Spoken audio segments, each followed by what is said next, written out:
Thanks for watching one more time. The only podcast that matters. I'm your host, Juan. I'm your host, John Paul Leek. And this is Road Break. Road Break, and we're here one more time.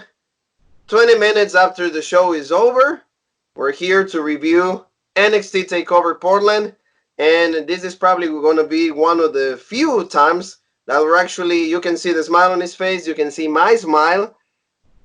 This is probably the reason why we became wrestling fans.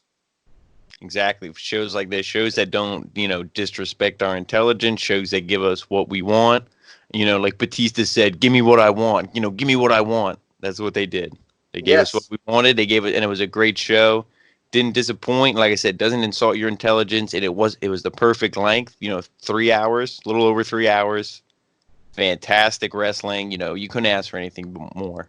Exactly. When people ask why you became a fan of this, this theatrical thing, why do you love this so much?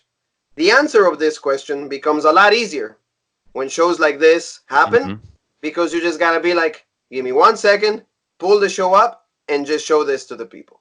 Yeah, exactly. So everybody that asks. Wouldn't you agree? Yeah, and even if they're not a wrestling fan, like you said, you show them this, and if they're actually paying attention to it and not, on their phone or not, so, and like, what's going on? It's like, shut up and just watch this. Every match had story progression. Some, a lot better than others, but every match told a story. And it was, and it doesn't hurt the fact that they had those amazing, we say it every time, those amazing video packages before each match, hyping up the match, catching you up if you missed any detail. They always had the music, and it always gets you hyped before the match. And like this, like you said, this is just the perfect wrestling show, for anybody, to introduce a new fan to the product, and for the fans like us who have been fans forever.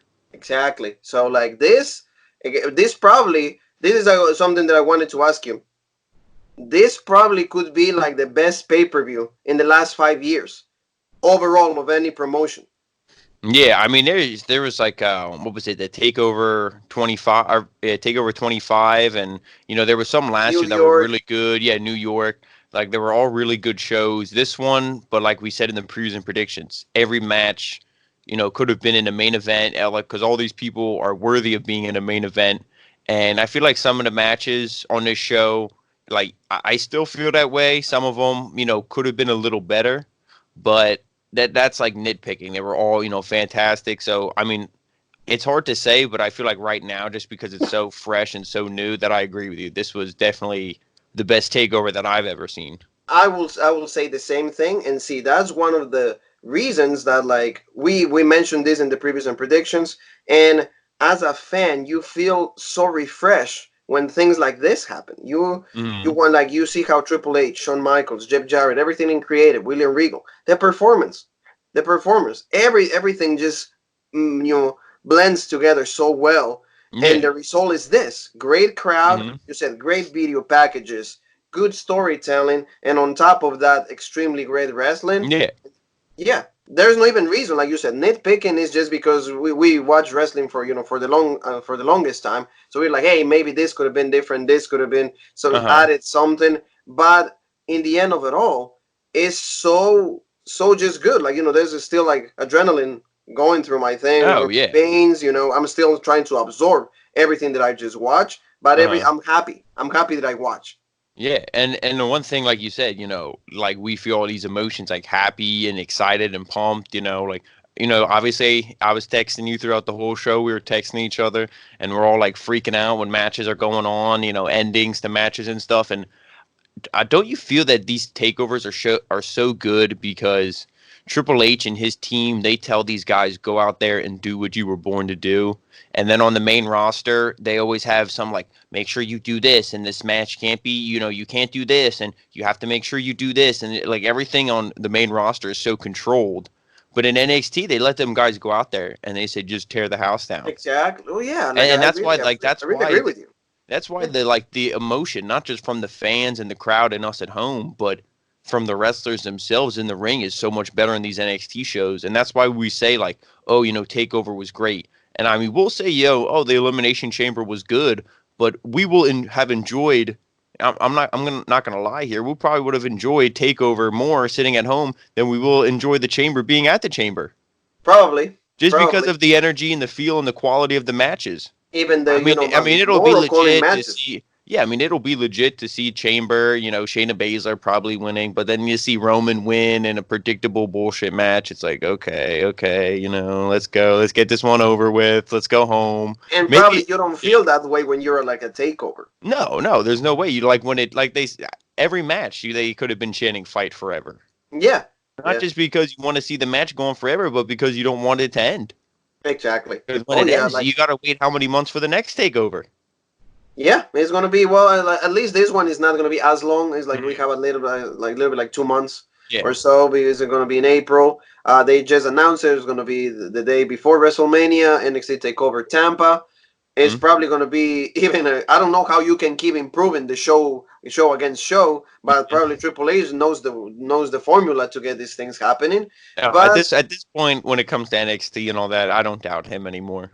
and I've been doubted him for a long time. He's never let me down. Like I said, if he makes a choice and you're like, this seems strange, this seems weird, he wraps it up. He always makes it come full circle, and that's what he does in the end. He's like, don't worry now, because at the end of the journey, it's gonna all make sense, and it always exactly, does. and like you said, like for like he makes sure that like we as fans get what we want. Hmm. And sometimes the outcomes of the matches might not be what we're hoping to happen, but at least you don't come out, oh, like the match was crap. Hmm. No. Hey, I like, oh, it could have been so much better. No, you're always like, hey, Triple H understands, the fan, Hmm. and he actually wants to give them something worth their money. So that is something that I always want to many people might not like Triple H for several reasons. There's a variety of reasons. You put your own reason why you shouldn't like Triple H, but he is the man that understands us as fans, and he is the future of what professional wrestling will be. And Exactly. today, NXT has established itself, if not, so many takeovers ago, but today was just another way of saying, hey, we're number one here. Hmm. Revolution, the real revolution is right here. Yeah, exactly. And You then, like know, I texted you, I mean, Revolution will be a good show, but I can't see it being better than this. There's no yeah. way. If I'm Tony Khan, I shouldn't be comparing. Okay, comparisons are tedious. Nobody really likes comparisons. But if I'm seeing Takeover, I'm like, there's a little bit homework to do, guys. Hmm. We got to step it up. We got to step Yeah. it up. Because over there, there's a lot of talent. So wouldn't after this a good and nice introduction, Jean Paul? We should start with the show. Hmm. And I Let's don't get think, for into it. example, see, we're not going to be critical here. We're just going to go over this stuff because it was Hmm. that good. Yeah. So let's go over before, like always. Thank you so very much for watching every single one of our videos, family. Thanks to the all new and And the not future, so and new subscribers. and the future subscribers who are going to subscribe after this video, because I know there's going to be a bunch of yous. So, We really hope that. So please, thank you so very much for everything that you do for us. I want to say hi, a special hi to Tom. I was talking to him. He's another wrestler. He just say hi. He just wanted to say like he enjoys the show. So thank you so very much for saying that. So Mr. Leek, take over. Open up with Poppy. Now hmm. puppies. No, with Poppy. She opened up the show. She was singing the theme song of the pay per view, and as Feel the Crown. And she also sings the Io Shirai's theme song, I think. Correct? Yeah. Yeah. So really nice to see her back. I like how Takeover opens up with like at least with like somebody like performing, somebody not too big but like semi mainstream, and that was really cool. And then first match of the night, North American Championship, Keith Lee, Dominic Dijakovic. Yeah, I'm surprised this match was first, but I mean, it got the crowd into it, and I mean, it's no surprise to anybody. This was my second favorite match of the night. Yeah. I think just quality wise, it was my second favorite. I mean, the main event was good, but my favorite is probably the Finn Balor and Johnny Gargano. But then this one came second for Oh me. yeah. Yeah, like even you said to me, it's like I'm having such a great time. I will not use the word that you'd use, but I will. I said, and this is the first match yet, Yep. so you can tell that. How is I mean, that as a fan yeah, to they feel? always Triple H, he always starts out hot. There's no like he never is like he's never gonna give the crowd like, and this is no offense to them, but probably like the weakest match, on paper would have been the street fight just because there's no title on the line and anything, and that Finn Balor Gargano match was that could have been the main event with how good and how hyped and how good the story was. It's like so he could have started with the street fight and been like, whatever, we'll get this match out of the way. But he's like, no, what we're gonna do is we're gonna start the crowd off with this North American Championship, get the crowd hot, get them fired up, then go into the street fight, and then they'll be even more excited while watching that. Because then Exactly. you saw two great, behemoths wrestle in the ring, beating the hell out of each other, and then the only way you like keep getting more excited is a match that they like we always say they use the toys, Yep. and all that stuff. So like Yep. the booking of the whole show, like the match order, I thought was really good. Yeah. I mean, like you said, this match opens it up. Okay, a championship match. That's really cool. And you see these guys like you reported yesterday on previews and predictions. They were told to go stiff. They were Mm-hmm. going to go more physical. Like turn up the notch, like 2 or 3 amperes up. Like even when Mm-hmm. it comes to intensity, physicality, they did it. They went out there and they hit each other with everything, and they convinced you that they were, trying to kill each other. Chops and everything. They kept blocking each other's moves.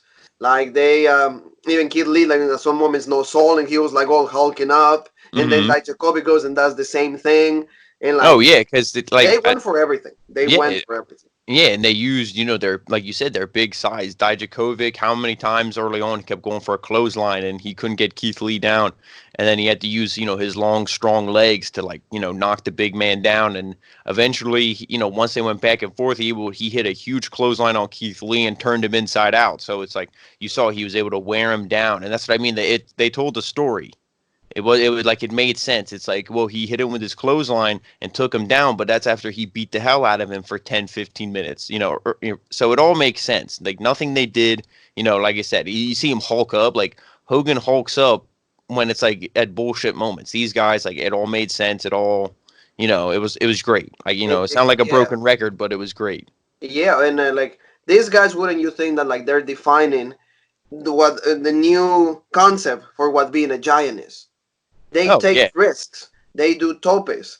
There Hmm. are like a new version of like a cruiserweights, but able to actually also have being big, so to say, or Yeah, like and heavyweight. and that's the Heavyweight one should be the and word. that's the one thing. I don't think there's anything new in the water. I don't think people are changing, physically than they were back then. I feel like back then it was just they weren't expected to do anything. Yes, Hey, you're 6'7", 300 pounds. All you got to do is a big boot and chops and a suplex, and you're good to go. and Body done. slam. Yeah, they weren't expected to do anything, so why would they? I'm not going to say they were lazy, but if the shoe fits, wear it. Nowadays these guys they want to go out there and they don't want to let the cruiserweight show them up. They're like, hey, just because I'm 6'6", 6'7", 280, 320 pounds, why shouldn't I be able to do a Spanish fly on the top rope? Yeah. Who says I can only have 4 moves in my arsenal just because I'm a big man? You know what I mean? So that's why these guys go out there and kill it. Like you said, they're trying to not just be like they're trying to not just break the mold, but completely destroy the mold of what people think a big Innovate. man They're wrestler could trying to be. innovate. They're trying to Yeah, set, the guidelines. They're trying to set the pace for what like yeah. giants Because should be. just think now, the next big man that comes up, if he's like if he has the same move set as Andre, people are gonna shit all over him. And if he tries Yeah, to be the great Khali, it's going to be a complete failure. yeah, they'll be like, Because look at what Keith Lee does. Look at what Dijakovic does. Look at yeah, even Killian Dane. He's not tall, but he's a big man. yes, So exactly. And like you said, for example, like see, they're even like trying to set up what Bader did, like the mhm, Undertaker did, but now they're making it even better because like you said Spanish fly from the top rope, like topes, like mhm. what he did, can the senton on the chair, Oh yeah, yeah. like measuring He had all of that. Keith. Yeah, he had Keith Lee in the chair, and he goes up and he the springboard senton Yes, into the chair. That's what I mean. And and he hit the. I think he had like the corkscrew moonsault on him too early on. yes, yes, Dijakovic did. So I mean, this and I said like earlier. He's got those long legs and they're strong, powerful. He can launch himself from anything. yes.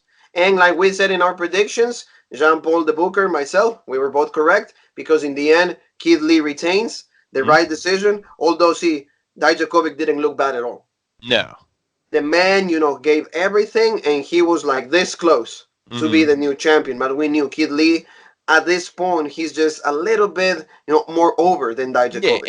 and like we said, let's not just go into what we saw on the match. Let's go into like the backstage aspects of it. He just won the title. You're not going to take it off him. Like they said, this is his first title defense. What are you going to do? Like Keith Lee is one of the hottest guys in NXT. He's, it's so popular. You're not going to take the title off him. The future of Yeah, wrestling is Kid Lee. Pretty yeah, much, that he's yeah the that future of yeah wrestling. that wouldn't make sense. Now, the only time you take the title off Keith Lee is if he's going to drop it to somebody and then go right for the heavyweight championship. That's the only time you take it off him Yes, yes. because he's just basking in his glory, and he's bound for greatness. Like you're not going to take the title off him and then just have him floating around in the mid card doing nothing.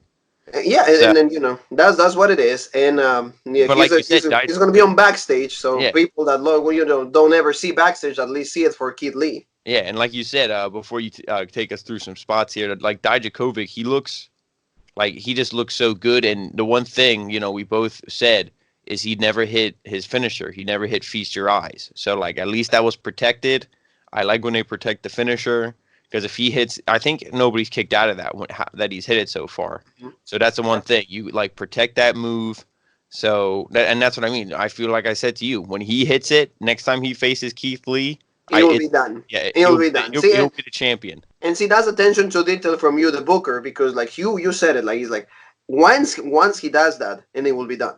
So Hmm. like the fact that like he couldn't, and also like we're gonna take you to some spots, but in the end, it's like he was so tired and his back he Yeah, couldn't even pick him up yeah, anymore. he was so like you said, he was so sore, from all the abuse that they put each other through, He and couldn't lift it. he goes up for the fireman's carry, and he essentially he picks him up, but then he has to set him right back down. Yes, and that's when Kid Lee took the advantage, and then he hit the catastrophe, and then Hmm. it was done.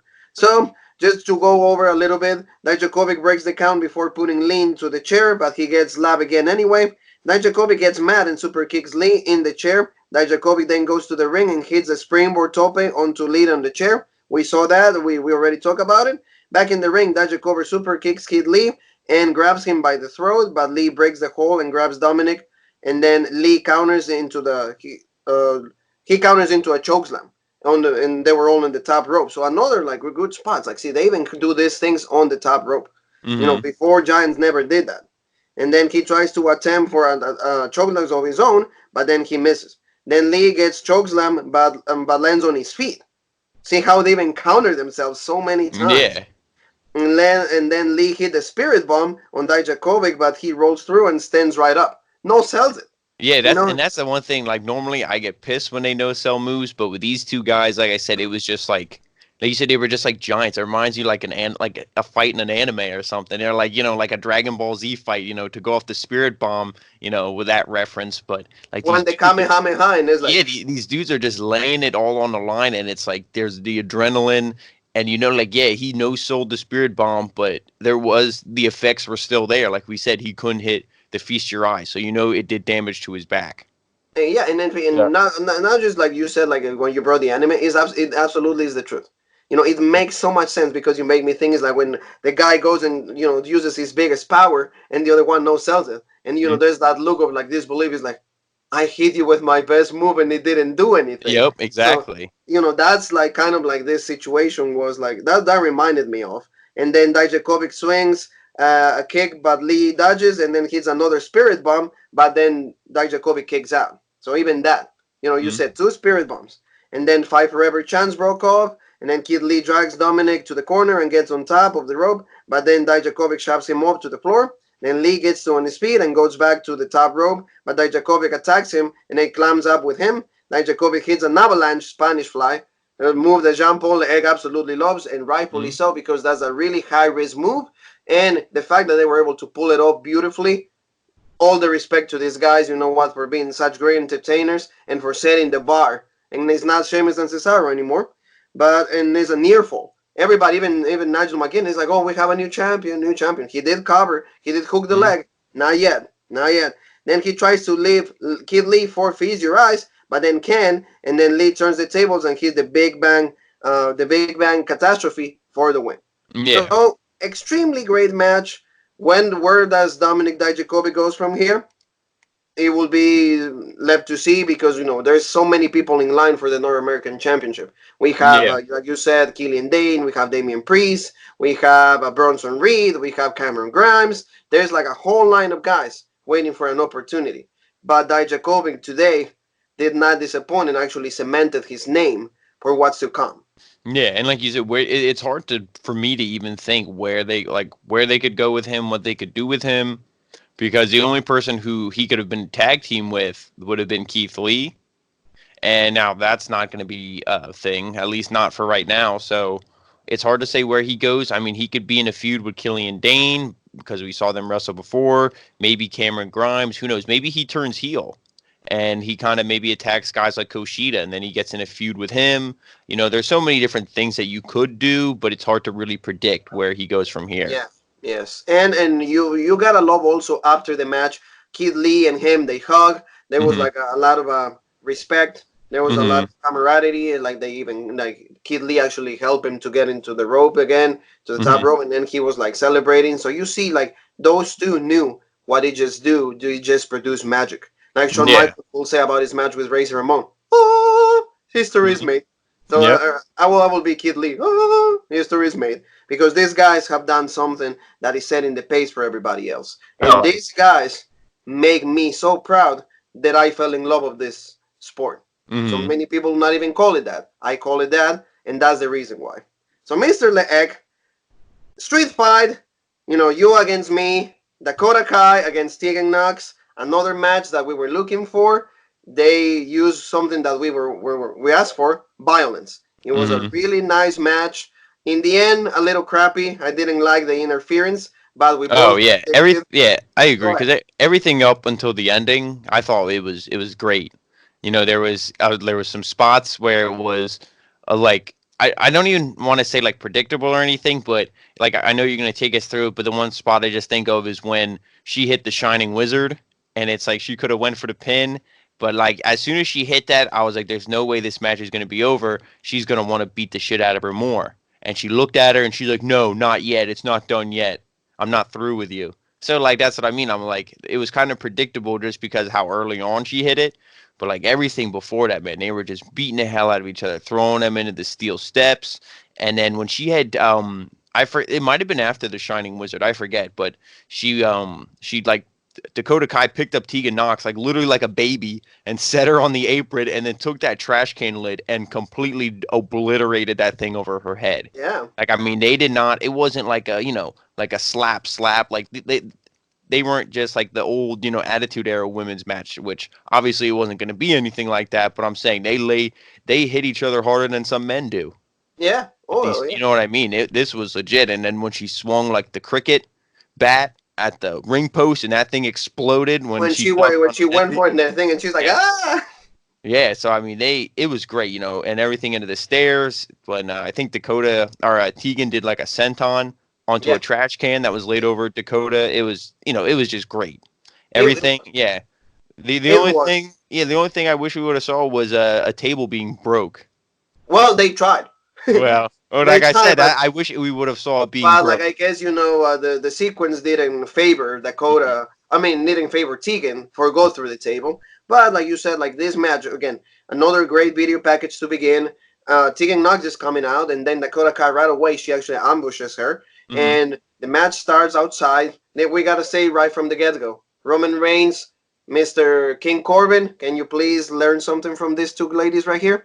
Yeah, That's how you put a could you street actually fight. learn how to do wrestling moves That's how like you these do. two, please? That's how you do a street fight. Okay, that's the con. When we go to like wrestling 101 and we sit down Mr. Reigns and Mr. Corbin, that's how you do a street fight. Mhm. Because it was all that we wanted for violence, like you said, toys right away, chairs, the trash can, the top of the trash can, tables, even the chain that Tegan Mhm. Knox used, and they Yeah, start yeah. beating her up. You said the cricket thing, candles. Did we see candlestick? I don't think I No. saw we saw candlestick. No, I'm just imagining. Maybe the magic might have turned out to be a little better.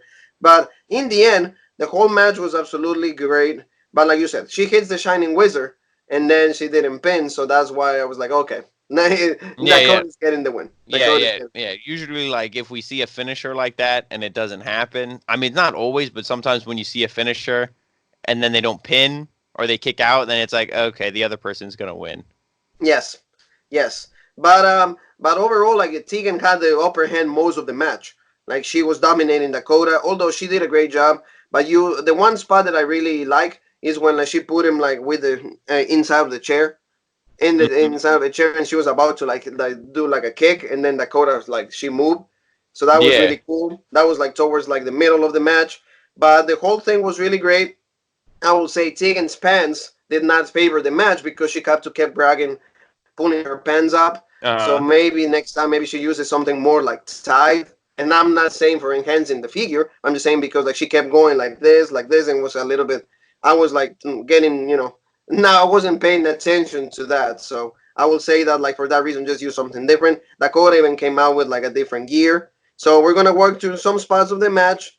And Knox grabs a steel chain from under the ring and then whips Sky with knee with it. Then Tegan wraps the chain around the fist and punches her. The punches though didn't look that good. What do you think? Oh yeah, no, they didn't like. I mean, I never like when. I always like when they do like a elbow strike, and it's like you hear the slap.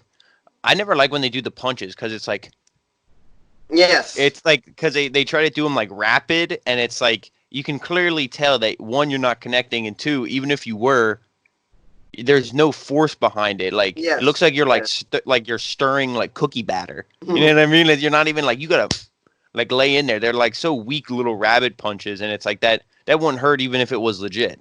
Oh yeah, but And yeah, that's the you're thing. right. So I that's even with the men too.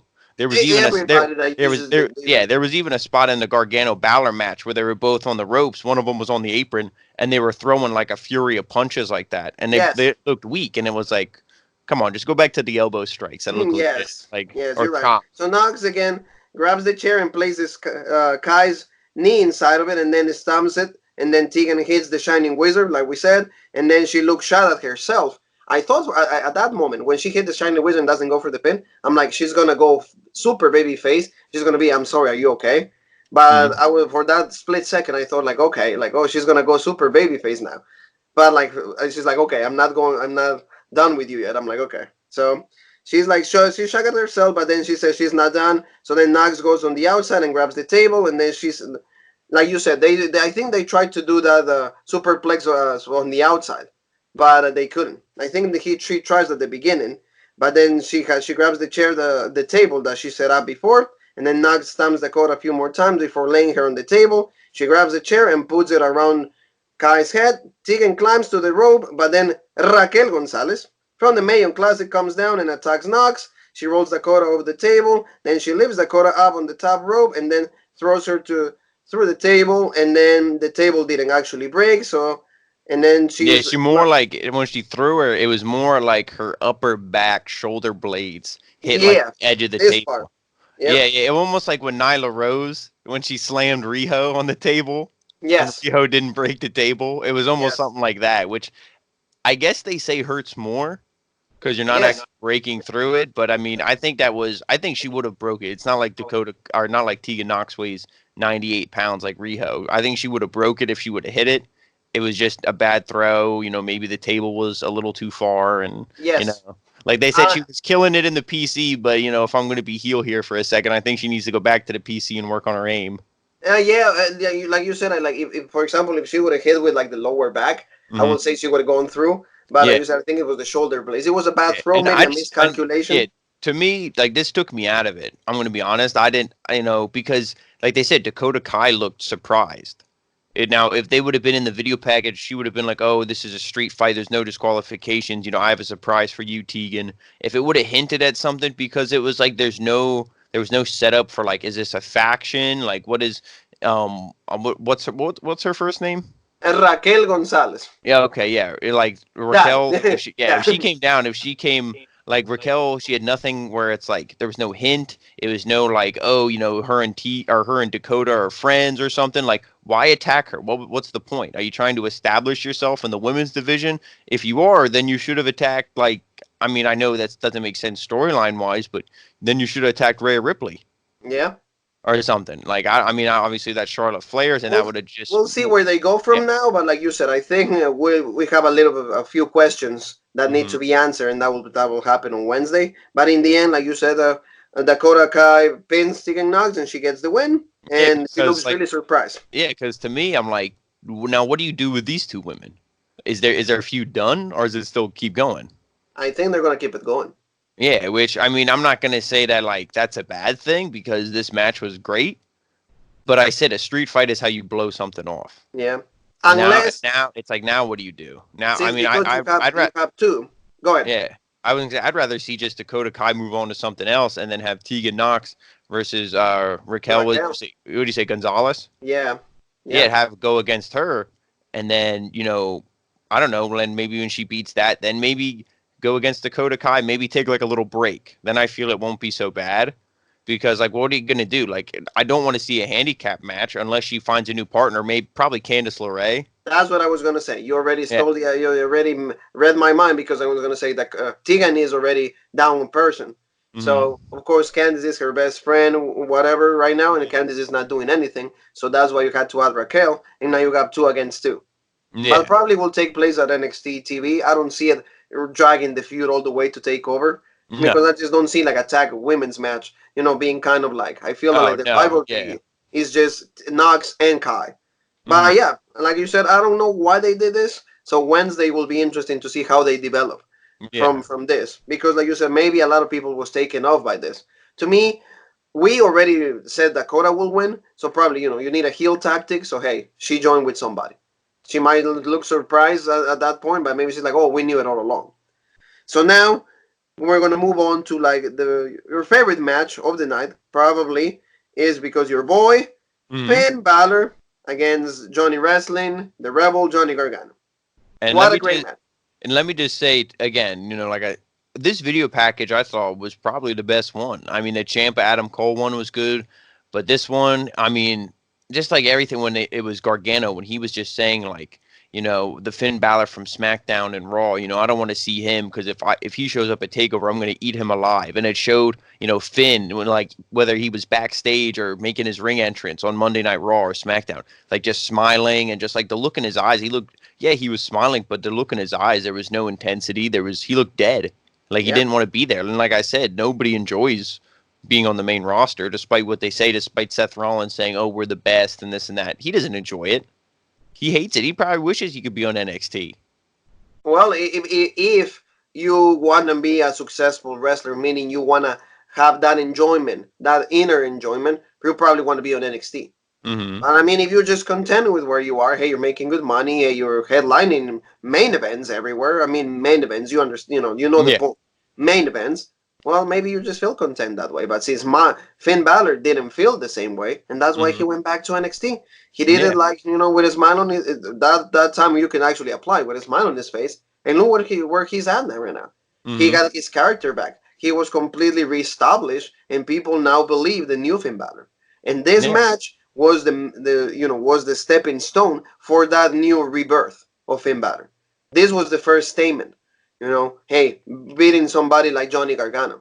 Mm-hmm. So you will say the match was really really great.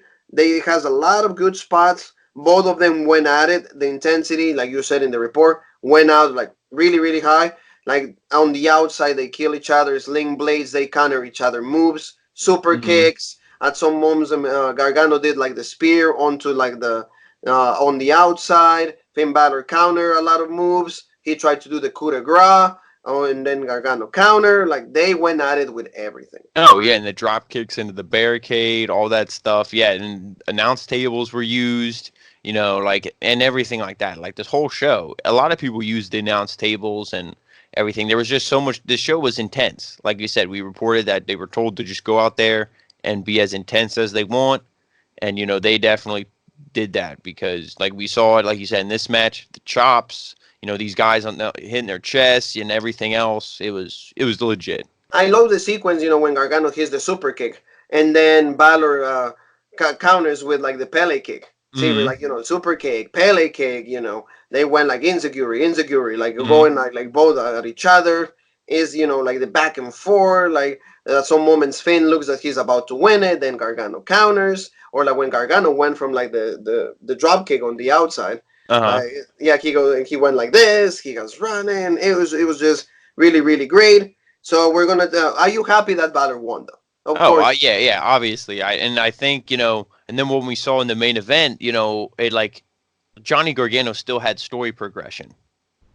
It wasn't like Johnny Gargano lost and then it's like, oh, what does he do? Now what does he do? Because we saw in the main event that now he is doing something.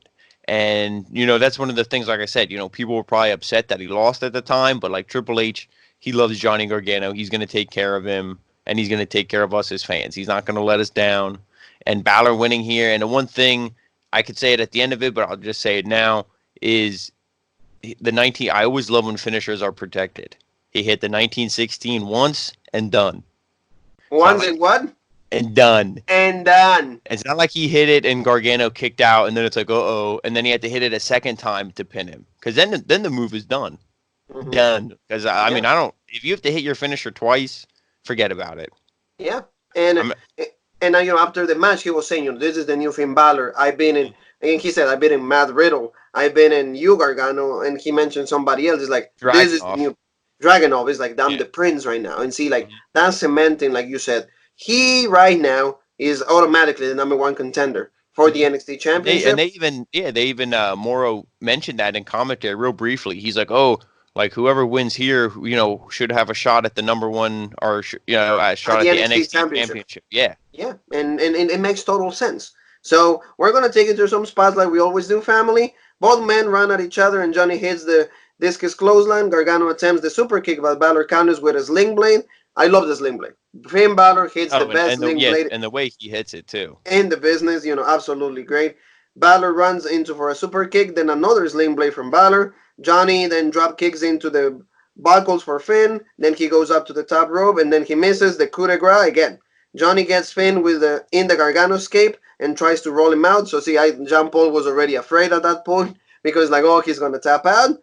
I knew Finn wasn't going to tap out. The only time I'll tell you I was scared, and I shouldn't have even been like scared because it was pretty early on.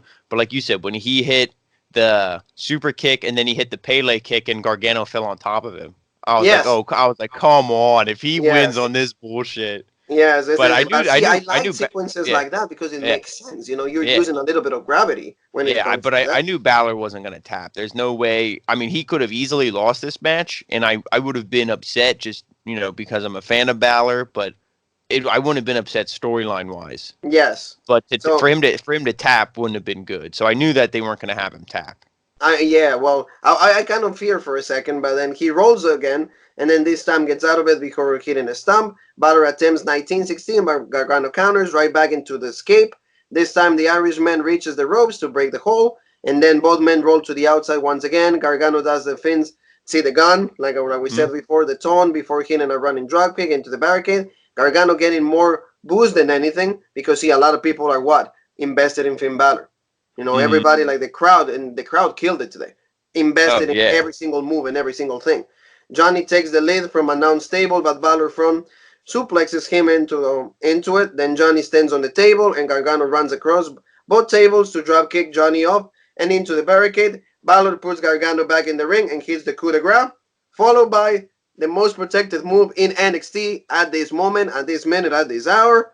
1916, 1, 2, 3. Ladies and gentlemen, Finn Balor is the winner. And rightfully so. And this is, then I think this is the first time we saw Finn Balor smile when he was up on the apron. He was smiling because he was not like smiley Finn on Raw and SmackDown, but he was smiling because he was like laughing. He was happy because all the some fans were booing, and he's like, "See, I beat Johnny Wrestling. I said I would do it.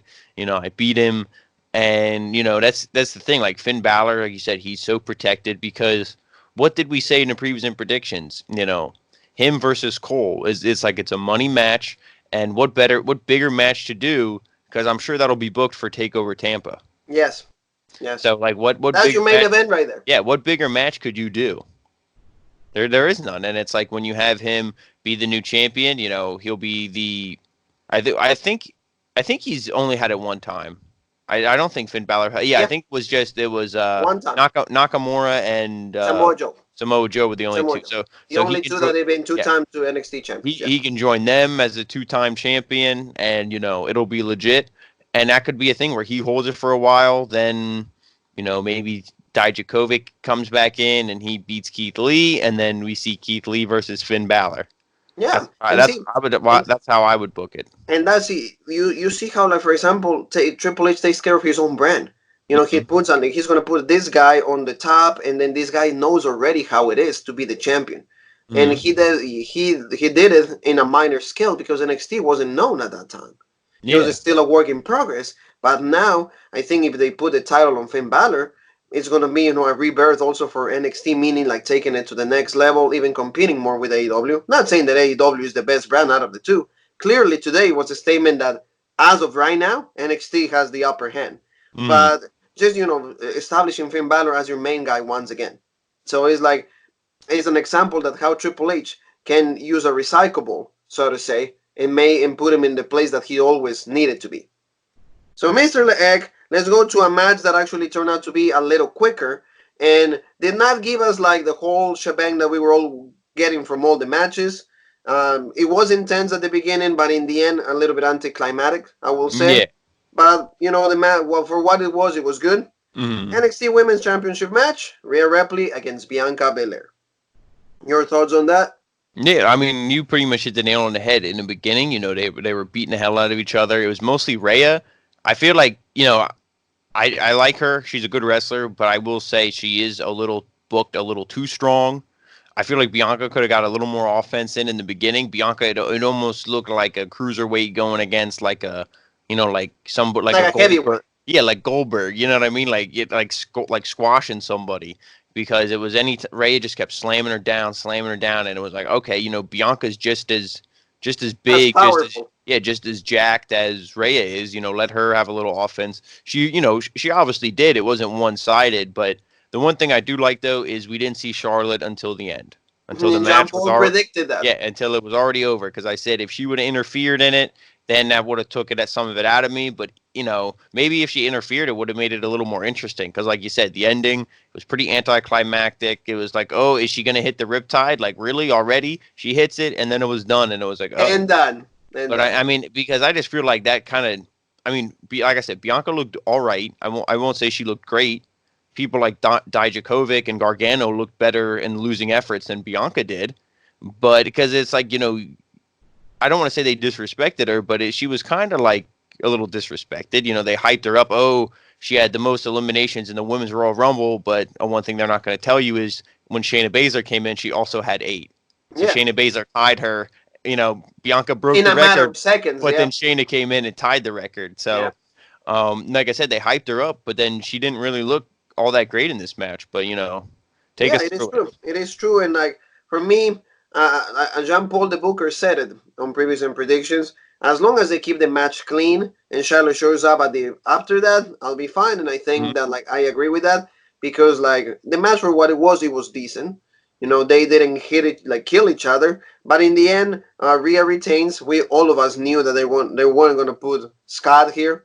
The Mhm. swerve. They were not gonna do it, and I feel that the only reason that they might still keep that triple threat, Jean Paul, is because Charlotte attacked Bianca after after Yeah, I mean, the way I mean, I don't want to shoot you down, but I don't think that they're gonna be doing that anymore because, like, with the clean win here with Rhea, I mean, there is a chance. There's a chance for anything, but like I said, I could see just Bianca kind of maybe being in a feud, nothing too serious, and then the Raw or SmackDown after Mania, she shows up. yeah. Hopefully on Raw, because then she can travel with her husband. That would be nice, Montez Ford. I always like when they do stuff like that. And if they do it for Charlotte and Aleister Black and all them, they should do it for her as well. Oh yeah, they should do the same thing because they're both talented, and this month is representing Black Month, and like Mm-hmm. she came out with like the whole gear and the whole cape like Macho Man Randy Savage, but it says Black Month and everything. The Black Like History Month. History Yeah. Month and I think that like she represents a new generation for African American women that Mm-hmm. like they can be whoever they want to be Yeah, as long as they and put the also I effort. would rather see her on Raw as well because then she could wrestle like Asuka. I think that would be a great match. And most likely, Yeah. if Montez Ford is there, she will be end Mm-hmm. up in Raw. So Yeah. Rhea attempts the riptide, but Bianca counters. Belair then T-frogs Rhea, and then she tries to do so again and gets booted out with a meter from Belair. Comes right back with a spear, and both women are down. Ripley counters Belair and hits a few kicks, then dodges a hair whip and then kicks Bianca back. Ripley gets thrown over the ropes with a back body drop, and then she lands awkwardly. Belair hits the ropes and flips over onto Rhea onto the floor. Then Bianca tries to put Rhea back in the ring, but then the Aussie grabs her and slams her from face first into the steel steps. Back in the ring, Rhea runs Bianca, but gets thrown out of the apron. Then Ripley punches Bianca back, then climbs onto the ropes, and then attempts the sunset bomb, but Bianca holds onto the ropes. Then Rhea battles with Bianca on the ropes before hitting a spinning riptide for the win. Winning, like I said, anticlimactic. Well, like Jean Paul said, she hits the move. I'm like, she's probably gonna kick out. No, she didn't kick out. It was done. And when she hit her, I didn't think she would kick out of the riptide because they're going to protect it, but I felt like she was kind of close enough to the ropes. I thought she'd maybe like get an arm under the ropes or grab the rope or something, and then that's if you did want, if Juan was the booker, if it was like Juan Paul Levesque, Triple H over here, if he was booking it, you could have had Rhea grab the ropes, 1, 2, 3. I mean, not Rhea. Bianca grabbed the ropes. 1, 2, 3. Rhea still wins, but then Bianca could say, "I had the rope. The ref missed it," and then you keep it going. And then, but it was a clean win. There was no shady business going on. So, like I said, to me, it's done, and that's a shame for Bianca. But I mean, if she gets called up to the main roster, maybe then who knows? She could maybe then finally get her revenge on Shayna Baszler. She could never beat Shayna. When she challenged her before in NXT, because we know come after WrestleMania, Shayna should be the new Raw Women's Champion. Brackets so, should. Yeah. Should. Yeah. So hopefully, that would be a great feud to see. Maybe not right away, because then Shayna's probably going to lose. But at some point, I mean, not Shayna, Bianca's probably going to lose then if she would challenge Shayna right away. But hopefully, she can become the Raw Women's Champ, because I think she deserves it. We'll see what they do. I'm going to still hold on to my theory, just because Charlotte Flair post-match, she shows up right away and she said, Rhea, she said, Rhea, I decided, and I'll see you at WrestleMania. So the match is officially made. She's going to challenge for the NXT Women's Championship. Mm-hmm. Then she did natural selection on her, and then she grabbed the title, and then she was posing with it, and then she hits Bianca as she's leaving, as she's going through gorilla position. So I think that they might still do that. That's Juan the Booker. We'll see. Juan the Booker is pulling the story, or Jean Paul is the one that's saying, no, the match is over. The whole thing is over. It's going to be Charlotte and Rhea. We'll see what they do.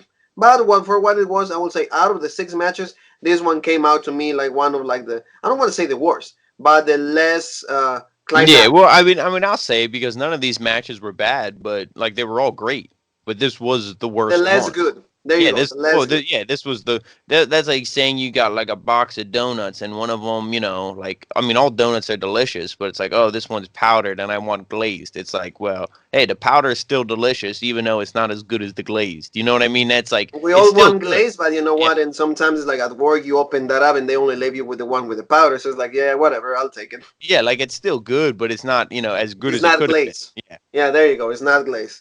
So that's going to be Jean Paul's. The finisher is going to be called the glazed. Mm-hmm. So now talking about glazed, talking about like delicious things, we're going to talk about something that we all enjoy. And this is Matt Riddle's character, because he's the bro. Bro. So Broserweights come out, Undisputed Era, NXT Tag Team Championship match. Extremely, extremely outstanding. And Jean Paul the Booker, once again, we both called it. We have new Tag Team Champions. The one thing that it was like really funny is like Matt Riddle and Pete Dunne came out in the Browser Mobile, and then they were mocking the same thing with Bobby Fish. Yeah, I like how they had the shirts twister on. Yeah, the shirt. Twister. Yeah, the shirts on, and then they had it's like a Disney sing along. Yeah, they had the text, and then the fish head is bouncing across like the words that you're supposed to be singing. Yeah. That was funny. It was really cool, and they were mocking Bobby Fish, but the Undisputed Era got really upset at that, so they started the match, and what a hell of a match. Oh, yeah. Pete Dunne and Matt Riddle not being really on a tag team, they proved that like tag team wrestling is so important, and it's not it's not really a science. You could call it a science, but when you are skillful and you're really willing to tag with somebody, you can come out with like really cool stuff. And these guys, they were partnered like a month ago. Mm-hmm. We have new tag team champions. Oh, and and like you said, that tag team wrestling it matters so much. That just proves how good of wrestlers they are. Yes. And I mean, not that we didn't already know it, but this just proves it even more. And the same thing with the Undisputed Era. Yeah, they lost here, but like look at like some of the interactions with Kyle O'Reilly, Bobby Fish. These guys, like we said, you could put them any four of these guys. Obviously, the Broserweights we know, but you could split these two guys up in a singles role, and they would be fantastic. Yeah, They're better than pretty much everybody on Raw and SmackDown. yeah. At least like the way they were presented in NXT. So And again, and they're in a given the tag. right time, Yeah. the right amount of time, it was what like I think I was timing the matches. And it was like with entrance and everything, it was about half hour per match. Yep. Because if you think about it, 3 hours, 6 matches. Yeah, So they had the main event. It didn't end right at 10, maybe 10:15 is when it ended. The main event got a little more time, but it does, it was the main event. It deserved so to have more time. But yeah, every match I think was about a half an hour. Maybe the women's championship was maybe 20 minutes, a little shorter, but every match was at least a half hour. yeah, and like you said, they went at it. Steve one more time. Matt Riddle, I really enjoyed the sequence that he was like doing the sentons on Uh-huh. both of them, O'Reilly Yeah, and oh Fish, yeah. going Oh, with the knees, the kick, yep, the the PK they German. call it. Yeah, the German suplex and like the Broton he does, the Yes. the knee, like all that stuff. Yes, You and know. then Pete Dunne, of course, you gotta love when he splits the fingers. I Yeah, really enjoy the that. joint manipulation, yeah, Yeah, and I yeah, love all that. And then when he does like the suplex and he turns you inside out, and then you're on the apron and all of that. Like I really enjoy what they do. Undisputed Era, of course, like they have a lot of tag team moves also, but they just great. They know what they're doing. But again, we said their time in the sun has come to an end. hmm It is the right decision. They've been champions way too many times, so it's not like, oh my gosh, what are they gonna do now? They didn't need to retain. They Yeah. need to like be a tag team, yes, but like you need to give the spotlight to somebody hmm else. Yeah, and you could now because they don't have to worry about tag team gold. You could if I'm gonna book them for a little bit, you could have them. Roderick Strong's going against Velveteen Dream. You could have them maybe screw that over so Roderick Strong gets the win in the first match, and then Dream could be like, "Hey, I'm sick of this," and he goes and he gets two guys to join up with him. Whether it's like Kushida and Alex Alex Shelley. Shelley or whoever, he could just bring in people, and then you could have a great because when NXT books a six-man tag, it's always a legit match. It's always good. It's always exciting. And, they could do that. And then eventually you could get the blow off where Velveteen Dream gets the win over Roderick Strong. But that's something you could do with the Undisputed Era, the tag team, Fish and O'Reilly, just so they're not floating around doing nothing. I So, agree with you. For example, and now that you mentioned like the Velveteen Dream needing two guys, there you go. There's Dijakovic for you. hmm He could be one of them yeah. easily. He could be one of them, and maybe Damian Priest. Oh no, you want a baby face? There you go. Put Yeah. like put Cameron Grimes. You know, like a hmm baby face, whatever. So the match itself was really really great, and in the end, Jean Paul thought that they were going to lose, but they get the win because like Matt Riddle spear Pete Dunne, and I'm like, oh, this is Yeah, the yeah. end of Pete it. Dunne, I forget what if he went for like an enziguri or what it was, but he hit Matt Riddle with some move and knocked him out, and it was like, oh shit. And then, but I was like, oh okay. And I didn't like Matt Riddle is not the type of guy who would be like, you hit me, bro. I'm turning heel on you. Like he's not gonna do that. So I didn't think anything would happen like that in that regard. But then when Riddle came in and hit the spear on him, I'm like, oh man, because they even said, last time that Pete Dunne was here, his partner turned on him, Yeah, Roderick Strong, and they had yeah, to bring that up, and then this happened, and I'm like, oh no, because it's like, but like we said, if you're going off, real life stuff, it's like you're not gonna have these guys win the Dusty Classic and all this stuff, and the crowd is so hot for both guys. You're not gonna do this and then have them lose. yes, absolutely. And finally, Matt Riddle has goal on hmm NXT, despite of all the reports and all the stuff that they've been saying that he has backstage heat. That like because he's calling out Brock Lesnar, he's calling hmm out Goldberg, he's But calling see, out all these I guys. feel like that's main roster heat. I feel like no one. I feel like Triple H doesn't care. He probably loves it. Yeah, And I feel like everybody else backstage and back there loves it because, they're probably feel the same way.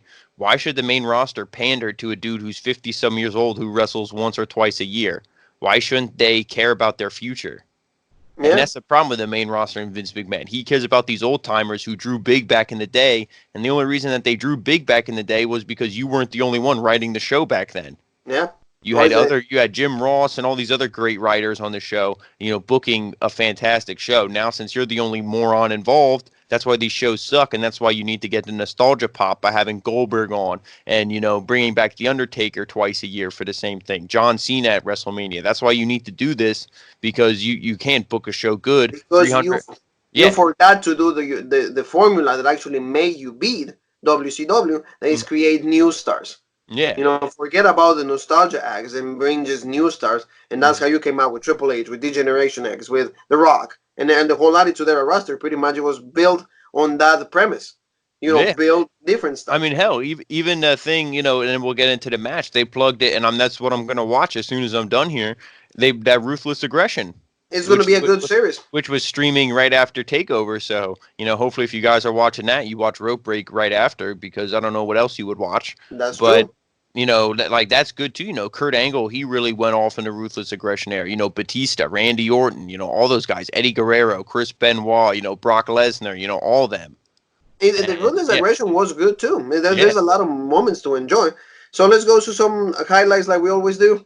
Dunn and O'Reilly are legal, and then they exchange shots back and forth. O'Reilly shoves Dunn into the Riddle on the apron, then delivers a knee strike. Then Pete looks for a tag, looks to tag Fish, but Dunn grabs the hand and snaps his fingers. Joint manipulation, we gotta love that. Pete looks for the bitter end, but O'Reilly counters. Then Riddle comes in with a running knee, but then inadvertently hits Dunn. Like that's the moment that you were saying, like he misses Mhm. and he's not hitting Pete. Then Kyle tosses Riddle from the ring and tags Fish. Then the Undisputed Era here a superplex kick combo, but then Pete Dunne kicks out. Then Dunne fights off, and Fish and O'Reilly and Riddle, they're all like exchanging punches. Riddle hits a final flash to Fish, then knees O'Reilly in the face, and then the Bruiserweights hit the GTS Insecurity combo, and then they win the belts. Mhm. Extremely, extremely great match. Everybody, the crowd is loving it. Yeah, Up to that and point. like you said, afterwards, and that's the one thing. Like when people win the tag team belts on like Raw or SmackDown, I mean, obviously they celebrate. They're excited. They climb up on the apron. Holding the belts, this and that. But I feel like when they won these belts, like you saw the raw emotion, and then Yes. not Monday Night Raw, but like the real emotion. Like Matt Riddle was freaking out. Pete Dunne was freaking out. As much as Pete Dunne's gonna freak out because he's normally just emotionally dead, which is part of his character, and it's funny and we love it. But like Riddle's on the ropes and he's like going crazy, and it looks. I mean, I don't want to say he was crying, but like the look on his face was, there was Happy. emotion. Yeah, Legit yeah, happiness. It's there was legit emotion there, happiness. and I love when they're celebrating and he puts the belt in his mouth like Pete Dunne, and they both do the pose, and it was so legit. And I love that move that the Undisputed Era does. I mean, when they do the high low, their finisher, legit move. But that like brainbuster suplex combo where the super kick, it's something with dragon is in the name. I forget what it's called, but it's kind of like their signature, I guess. That's like a legit move, and I almost thought it was going to be done there Oh when they yeah. hit that, because I was like, oh shit, that is a legit move. It And looks like then it was gonna be done, but yeah, but like I said, the Broser weights, you had to go with them, and fantastic match. it was, and like it's nice to see that like we have new tag team champions. Some Mm-hmm. new matchups are gonna come up. New teams are gonna be involved in this. And hey, good thing for Pete Dunne. Good thing for Matt Riddle. First time that he gets a goal on NXT. Yeah, So and yeah, go And ahead. the one thing I wanted to say is just like what you said, like earlier before, when everyone was eating the powdered donut, as we were saying our analogy. So this, like, I feel like this match really got the crowd like really back into it. Now after, because not that the women's championship match was disappointing, but I felt like everybody there probably thought the same thing. Like, oh really? Like it's done? Like they Yeah, thought this match was probably going to tear the house down, like everything that came before it, and then it was like, like it, it's it done wasn't already. that. It wasn't Yes, what so yeah. I feel like this match really got the crowd hot again. It really was. So, Mr. Leegg, main event time. NXT Championship match. Tommaso Ciampa, Adam Cole. Match. Adam Cole, baby. The match was really, really good. Boom. Who? Really, And I just let me just brag here a little bit. I think I was 6 for 6 in the predictions. you were. You were. And how many of you? I'm gonna turn heel for a second. How many of you psycho killer black heart marks out there are all sad, who all in the YouTube community predicted that it would be Tommaso Ciampa? This was his time.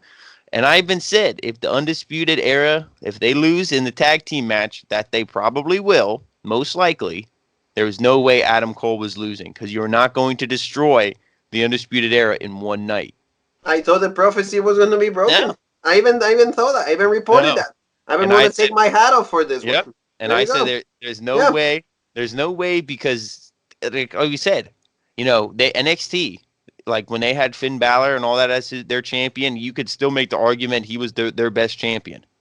But they went to 2 hours. They're combating AEW every week. They lose to them more often than not, but that's because AEW is the new thing. It's hot. It's fresh. Everyone's going to be up their ass. I feel like in a couple years that will die down. They'll lose their luster.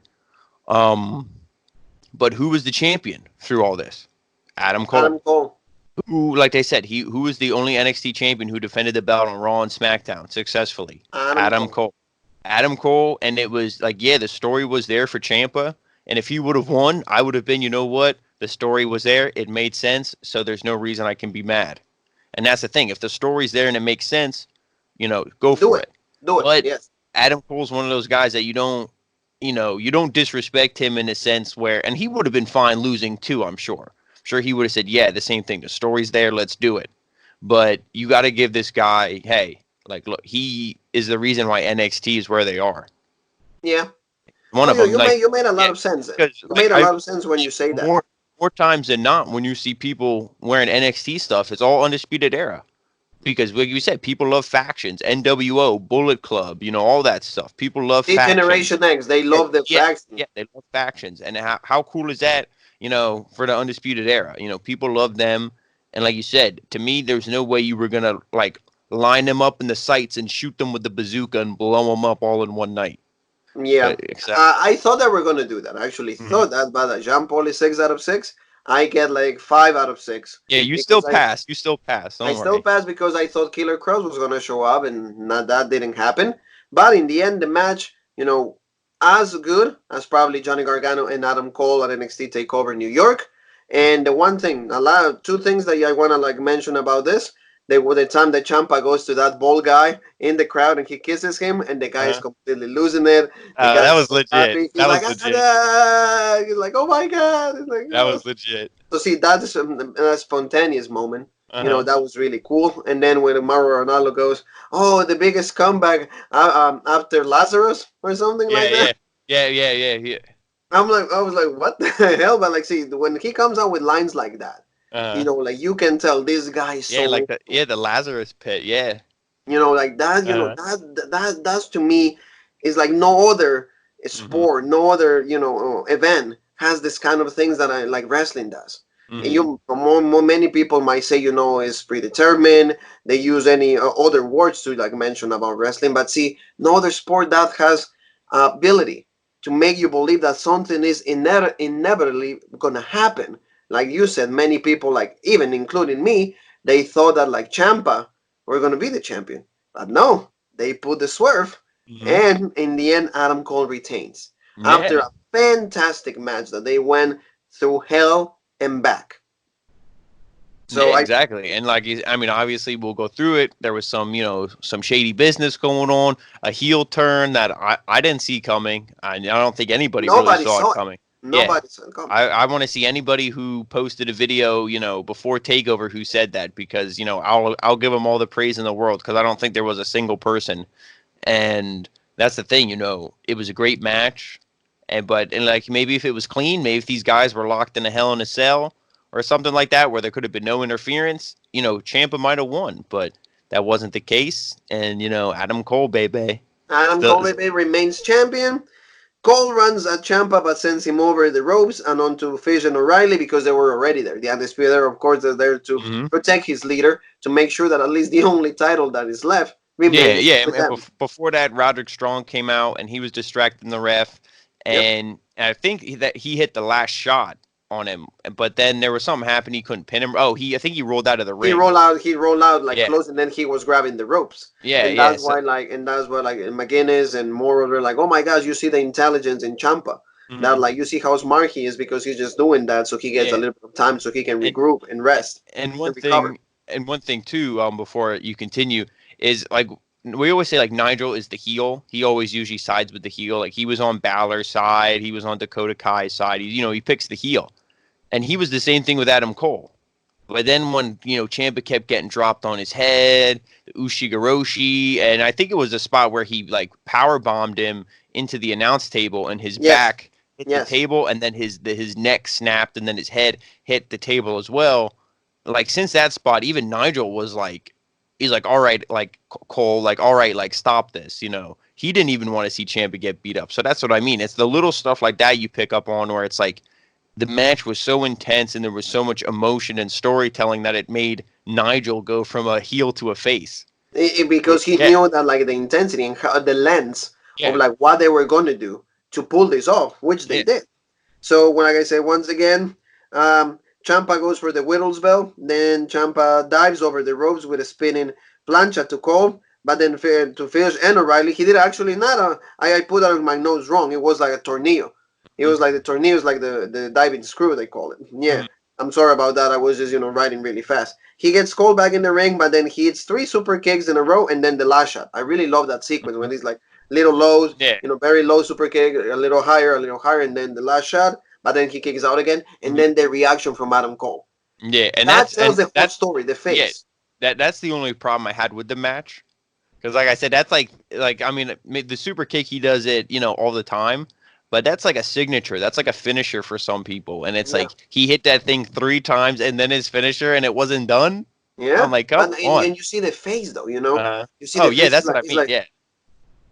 what do I need to do? It's like Mhm. I hit you with everything I have. It is the same face that like Goku has when the Kamehameha. Like, Yeah. really? Now what? Yeah, Now it's done. like I said in the first match, like when he hits Frieza with the spirit bomb and crushes him, and then Frieza's like, "Just kidding, I'm still alive." He's like, "What do I need to do? And You it's got like, to go, what do I? And you got to go, Cole's face. you got to go Super Saiyan, or you got to have Johnny Gargano come down." Yes, you're right. And then O'Reilly hands the NXT Championship to Cole, but then distracts the referee. Cole attempts to hit Champa with the bell, but get a kick. Then Cole then shoves Champa into the referee and flies from the ring. Champa then fights off Cole and O'Reilly, but then he's a low blow from Cole. Then the champion Adam Cole heads up to the top, and then he jumps for the Panama Sunrise, but Champa low blows him, and then he hits the fairy tale ending, but there's no ref. And even people were counting till like 7 or 8.